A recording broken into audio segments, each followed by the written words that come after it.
Buen día, profesor. Nosotros somos el equipo 2 y le hablaremos acerca de los cilindros neumáticos. Bien, primero empezaremos hablando del cilindro de simple efecto. En este caso disponen de una sola toma o conexión por la cual pasa el aire comprimido y al entrar empuja el émbolo haciendo avanzar el vástago. El movimiento de retroceso del vástago está provocado por un muelle, y para que el cilindro realice su movimiento de retroceso es necesario dar un camino de escape de aire contenido en su interior. Estos generalmente se utilizan cuando se requiere trabajar en una sola dirección. En este caso podemos observar el símbolo del cilindro de simple efecto.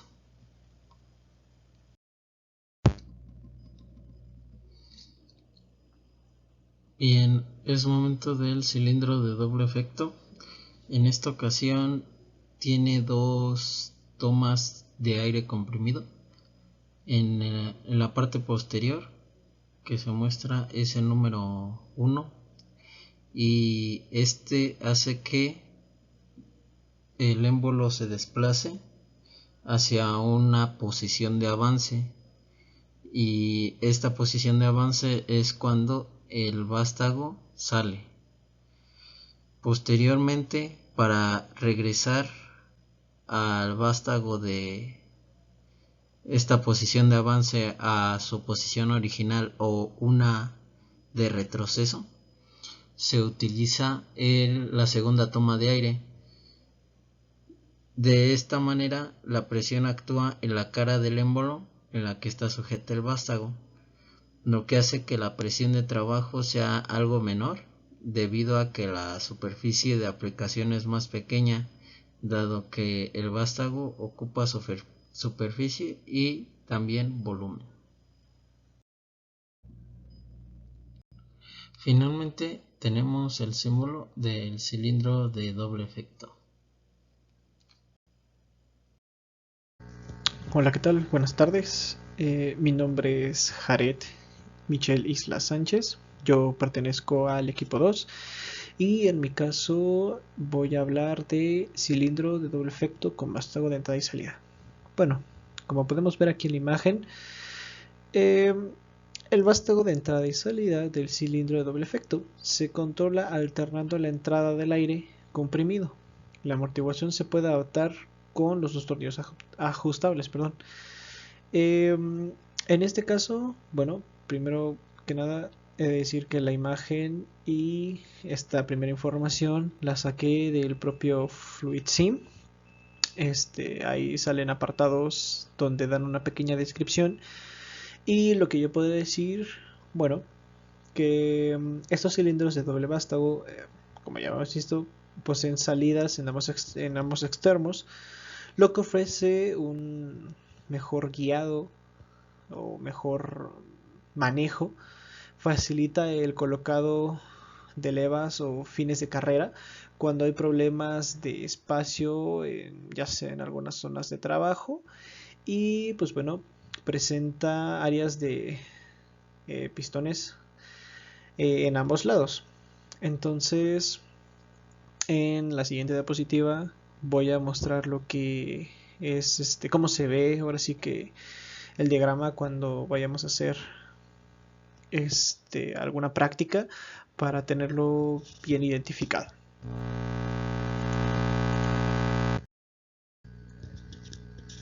Aquí, en este caso, como se ve en la imagen, doble efecto. Y bueno, lo que yo podría decir es que dentro de los cilindros de doble efecto están los cilindros telescópicos, que bueno, a ver, se puede utilizar cuando se van a realizar, como había dicho, carreras extensas o algo muy amplio. También se encuentran los cilindros de doble vástago, que es el que viene a continuación, cuyo nombre se refiere a la realización de carreras en ambos lados, ¿vale? Ya el de dos o doble vástago, lo explicaré un poco más a detalle en lo que es la siguiente diapositiva. Así que sigamos. Bueno, como ya lo había mencionado, aquí en lo que se ve en la imagen es un cilindro. Bueno, tiene dos nombres, que es este cilindro de doble efecto con dos vástagos, ya sea de entrada y salida, o yo lo puedo encontrar como cilindro twin. Bueno, este cilindro, eh, como ya lo había mencionado, tiene dos vástagos de entrada y salida que se mueven en paralelo y están acoplados mediante un caballete. La construcción garantiza una torsión mínima al posicionar y mover herramientas o conjuntos. Bueno, se puede decir que este es utilizado para empujar y tirar en ambas direcciones.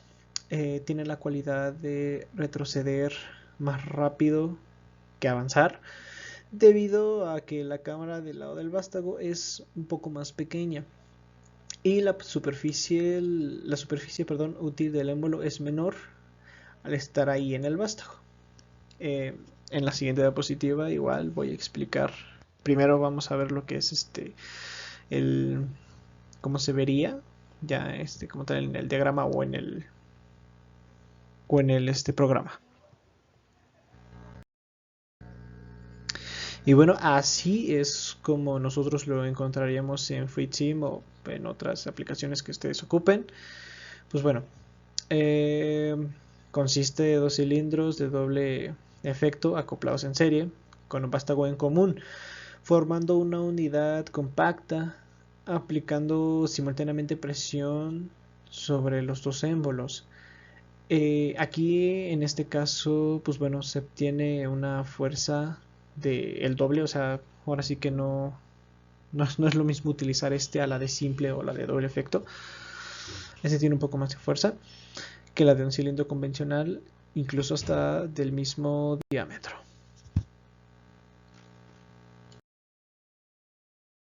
Continuando con la manipulación de cilindros especiales, pasamos a este cilindro, que es un cilindro sin vástago, que es prácticamente lo mismo que los cilindros que hemos manejado en el laboratorio, solo que en lugar de que haya un vástago precisamente, toda esta actuación la hace por medio de aire, similar a las válvulas pilotadas, que estas son pilotadas por medio de aire y hacen lo que tengan que hacer en el momento en el que el accionamiento por aire llega y las activa. Solamente que aquí con el cilindro, en lugar de que sea activado neumáticamente, que de por sí lo es, su actuación también es neumática. Entonces, estos son útiles en situaciones donde es necesario un movimiento lineal o rotativo sin una varilla de pistón saliente, sino un vástago. Ahora bien, estos cilindros tienen pues diversos accesorios, entre los cuales están los amortiguadores que se utilizan para controlar la velocidad del cilindro y también evitar los golpes bruscos al final del recorrido. Están los soportes de montaje, que son esenciales para poder montar el cilindro, como lo hacemos en el panel ranurado. Están los soportes de montaje, bueno, están los soportes de montaje, las válvulas de control, que son para poder dirigir al cilindro, los sensores y transductores para poder hacer otras acciones por medio de esta actuación, y los filtros y reguladores que pueden ayudar a mantener el rendimiento del cilindro y garantizar que el fluido esté limpio y a la presión adecuada.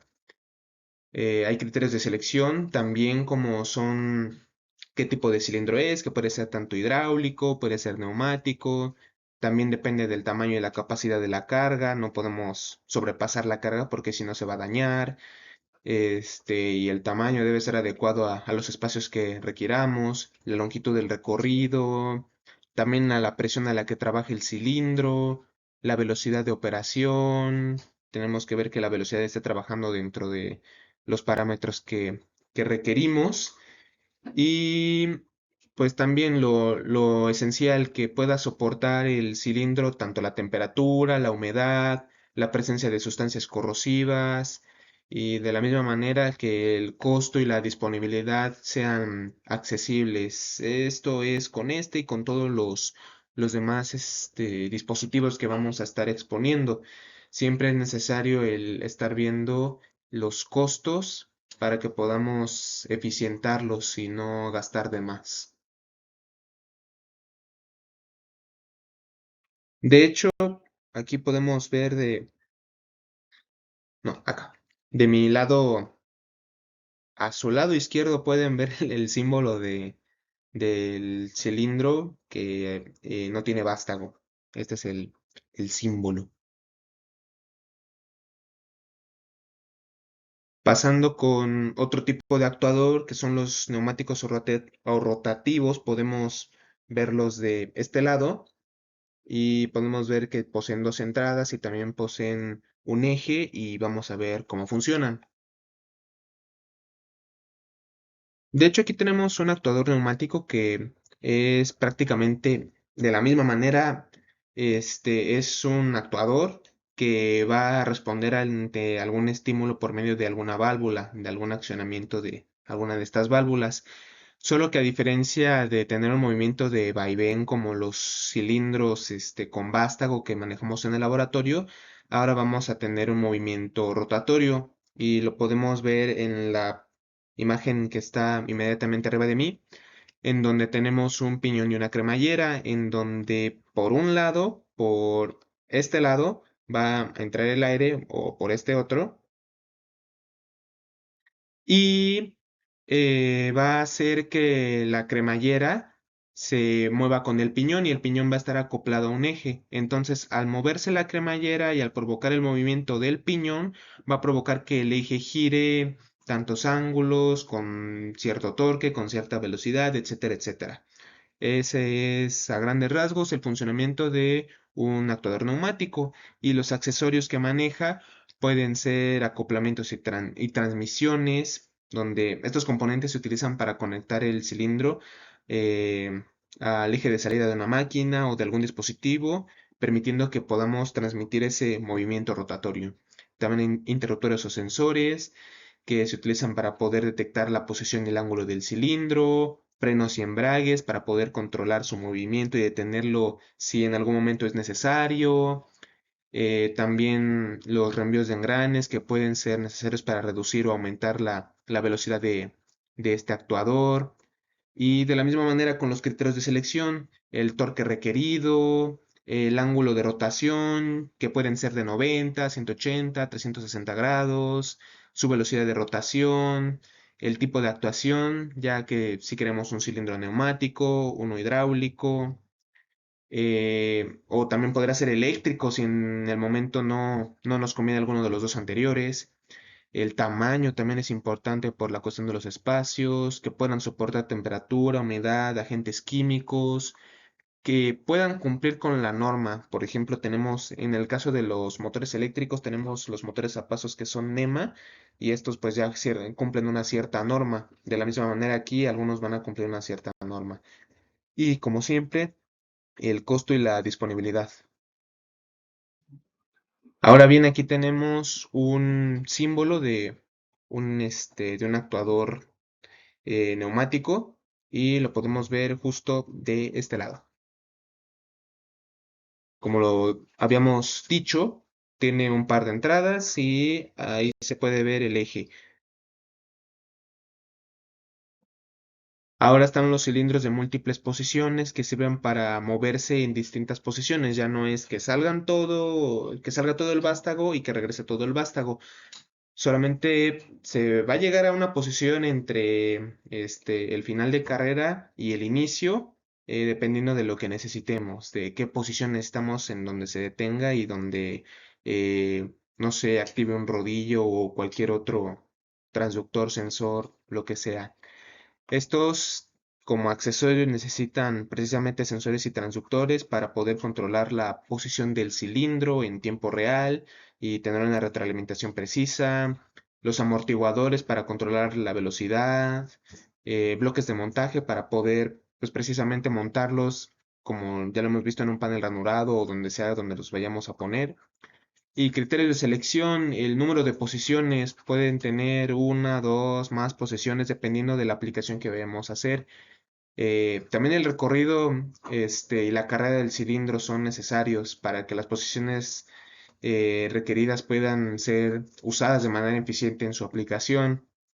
También la carga y la fuerza, el calcular la carga máxima, la fuerza requerida en cada posición para que el cilindro pueda manejar estos parámetros de la manera adecuada.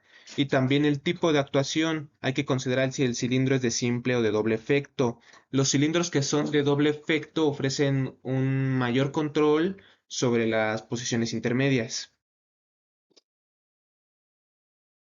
Y ahora aquí podemos ver de este lado el símbolo de nuestro elemento. Por otro lado, también están los cilindros de impacto, que creo que ya lo he repetido muchas veces, pero es la misma aplicación que los cilindros que usamos en el laboratorio, solamente que con otra perspectiva. En estos cilindros son igual de simple, de doble efecto, solamente que son utilizados para una aplicación de potencia. Por ejemplo, en el campo de la electrónica hay una gran diferencia entre un BJT y un MOSFET, en donde el BJT no soporta grandes cantidades, intensidades de corriente, y el MOSFET sí lo hace. De la misma manera, este actuador maneja fuerzas mucho más grandes que las que maneja un cilindro de simple o de doble efecto convencional. Accesorios para este elemento, para este dispositivo, los amortiguadores, que sirven para controlar la velocidad, el impacto y reducir las fuerzas de choque.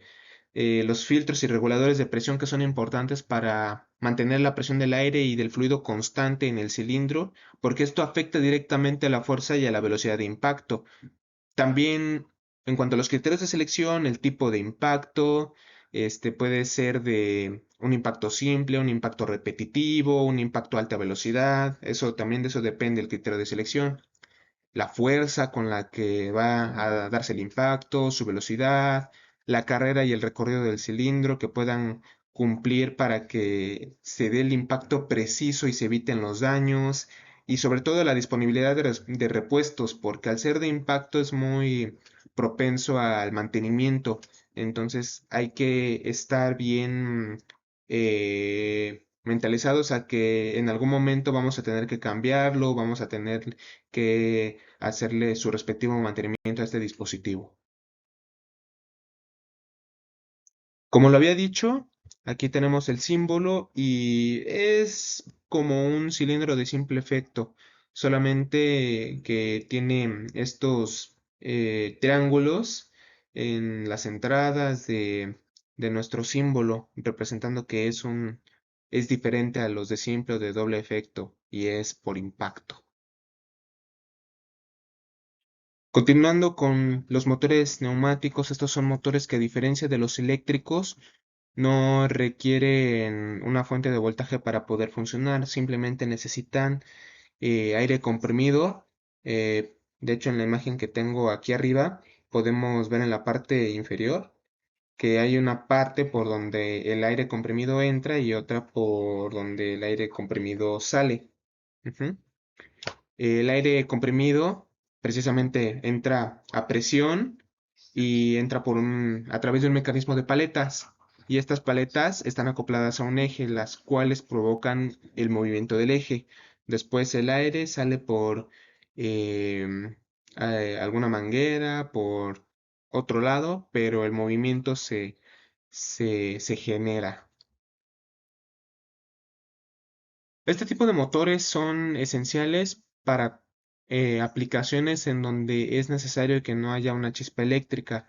Por ejemplo, en la industria de extracción petrolífera, no es necesario que no haya una chispa. Si llega a haber una chispa eléctrica, es posible que haya una explosión, lo cual puede conllevar a muchos accidentes. Y de la misma manera, en la industria minera es imprescindible que no haya una chispa eléctrica, porque igual puede causar algún derrumbe, puede causar muertes locales, algo que se desea evitar a toda costa.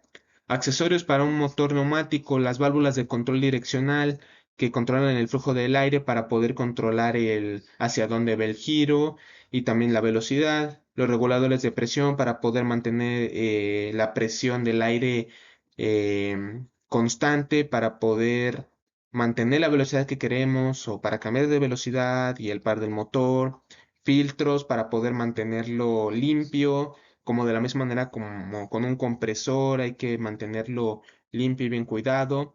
Los acoplamientos y conexiones de las tuberías, que son hacia donde van el motor y también hacia donde va acoplado el eje. Criterios de selección, el tipo de motor neumático, ya sea de paletas, de pistón, de paletas radiales, el que sea. De la misma manera con los compresores, aquí también hay tipos de motores. Requisitos de rendimiento que pueda cumplir con la cuestión del par, del motor, de la velocidad y de la potencia de aplicación. Presión y flujo de aire también, para que el motor pueda funcionar dentro de la gama de presión y flujo de aire con el que va a trabajar el resto del sistema. Y también el tamaño y el espacio disponible. Hay que asegurarnos de que el tamaño del motor sea, sea el adecuado para la ubicación y el espacio disponible para su aplicación. Finalmente, por mi parte, voy a presentarles a el par de motores que están de este lado. Bueno, el par de símbolos, el de la izquierda, el de su izquierda, es el motor que solamente tiene un solo sentido de giro y el de la derecha es un motor que tiene dos sentidos de giro, tanto horario como antihorario. Las bombas de vacío neumáticas son dispositivos que se utilizan para generar un vacío en el sistema, lo que permite la manipulación de objetos, el funcionamiento de equipos, de maquinaria, la automatización de procesos, entre muchos otros. Existen diferentes tipos de bombas de vacío, como están las bombas de émbolo, las bombas de paletas rotativas, las bombas de anillo líquido y las bombas de diafragma. Las bombas de émbolo se utilizan para crear este vacío, el émbolo se utiliza para crear este vacío al moverse hacia atrás y hacia adelante en el cilindro. Las de paletas rotativas, como su nombre lo indica, utilizan estas paletas giratorias para comprimir el aire y crear un vacío en una cámara. Las bombas de anillo de igual forma utilizan su anillo para girar a alta velocidad y crear este vacío internamente. Y las bombas de diafragma utilizan este diafragma para generar el vacío. El funcionamiento de estas bombas implica la generación de un diferencial de presión entre la cámara de vacío y la atmósfera. Esto se logra mediante la eliminación de aire de la cámara, creando así un vacío relativo. Este proceso se puede dividir en 4 pasos, lo que sería el primero, que comienza la bomba en una posición de inicio con la cámara cerrada y el aire atmosférico presente en la misma. El segundo paso sería que la bomba se activa, lo que implicaría la acción de un pistón, paleta o diafragma, dependiendo del tipo de bomba. Y seguiríamos con el paso 3, que sería esta bomba genera una reducción de presión en la cámara, eh, extrayendo todo el aire y fluido del sistema. Y como último paso, el vacío generado en la cámara se utiliza para realizar estos trabajos específicos, ya sea activación de diferentes tipos de cilindros o realizar diferentes tipos de tareas de manipulación. En una bomba de vacío existen diferentes parámetros, los cuales es importante revisar, como sería la capacidad de flujo, que sería el caudal, el vacío máximo que puede generar esta bomba, la potencia del motor que tiene, el nivel de ruido y qué tanto mantenimiento y durabilidad tiene, compatibilidad de fluidos y cómo se controla y se regula este tipo de bombas.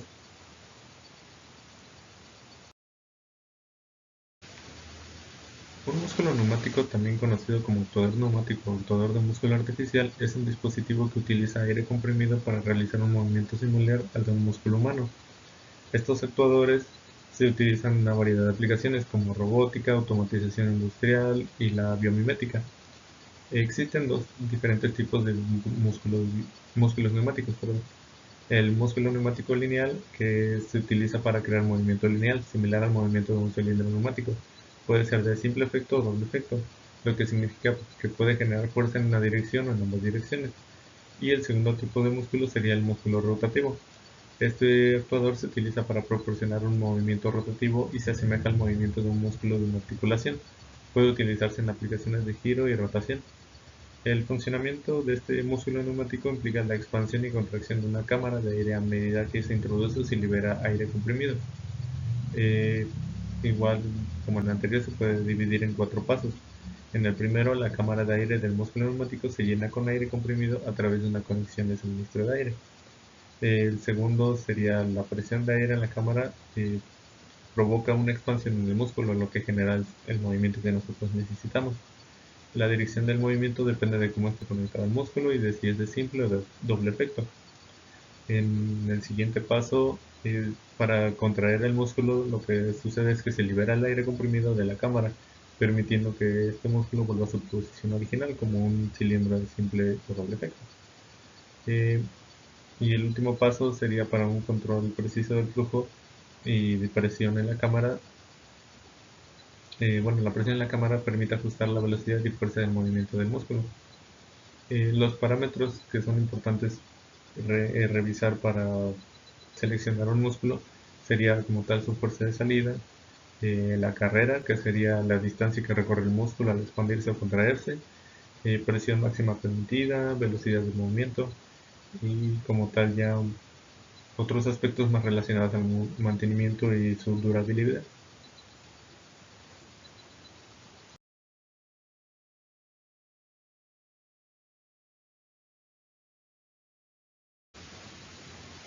Bien, ahora continuamos con el fuelle de aire. Un fuelle de aire, también conocido como actuador neumático de fuelle o actuador de fuelle, es un dispositivo neumático que utiliza un fuelle flexible para realizar un movimiento lineal. Estos actuadores se utilizan en una variedad de aplicaciones como válvulas de control, sistemas de freno, suspensión de vehículos y equipos industriales.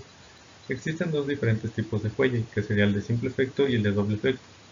El de simple efecto tiene un solo fuelle que se expande como cuando se introduce aire comprimido y se contrae por acción de un resorte, o por la gravedad cuando se libera la presión. Este fuelle produce un movimiento unidireccional. El fuelle de doble efecto tiene dos fuelles en cada extremo y este puede producir un movimiento en ambas direcciones. Este se controla introduciendo o liberando aire comprimido en ambos lados del fuelle. El funcionamiento como tal del fuelle implica la expansión y contracción de este fuelle flexible cuando se introduce o se libera aire comprimido. Este también se puede dividir en 4 pasos. El primero sería: se aplica aire comprimido a uno de los extremos del fuelle a través de una conexión de suministro de aire. Después de esto, la presión de aire en el interior del fuelle hace que se expanda, empujando hacia el extremo del fuelle hacia afuera o creando movimiento.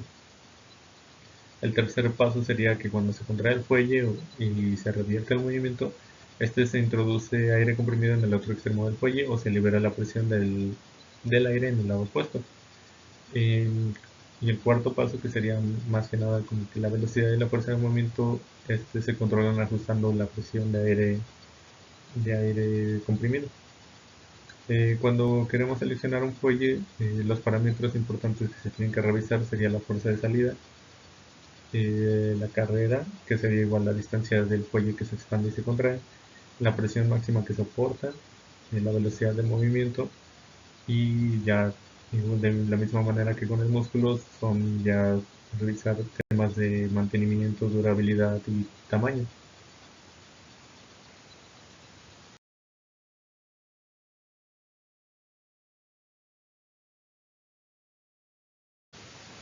Los grippers. Los grippers neumáticos son dispositivos que utilizan aire comprimido para sujetar y manipular, liberar objetos en una variedad de aplicaciones como ensamblaje, manipulación de materiales y robótica. Existen diferentes tipos de grippers. Existen los grippers de dedos paralelos, dedos angulares, grippers de vacío y grippers de pinza giratoria. Los de dedos paralelos utilizan dedos paralelos que se abren y cierran de manera uniforme para sujetar objetos, como una pinza.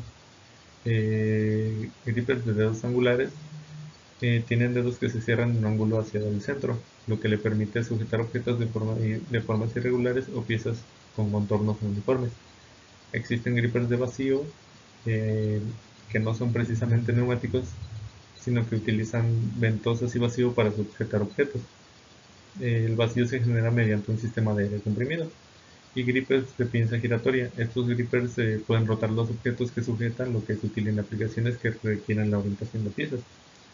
Como tal, el funcionamiento de grippers implica la utilización de aire comprimido para activar la apertura y cierre de los dedos o mordazos de gripper, como un cilindro neumático.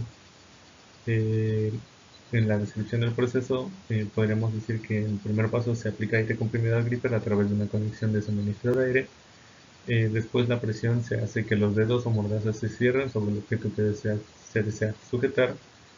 Y después de esto, para la liberación del aire, esta liberación de aire permite que los dedos se abran y pueda soltar el objeto.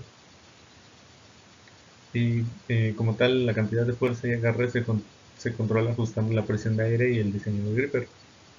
Cuando nosotros seleccionamos un tipo de gripper, es importante revisar ciertos parámetros como la fuerza de sujeción, que esta es la fuerza que puede ejercer el gripper para sujetar un objeto. Esta se puede medir en newtons o libras fuerza. La carrera de agarre, que es la distancia de los dedos o mordazas que se puede abrir y cerrar. El tamaño y capacidad de la carga. La velocidad de movimiento y su vida útil y durabilidad.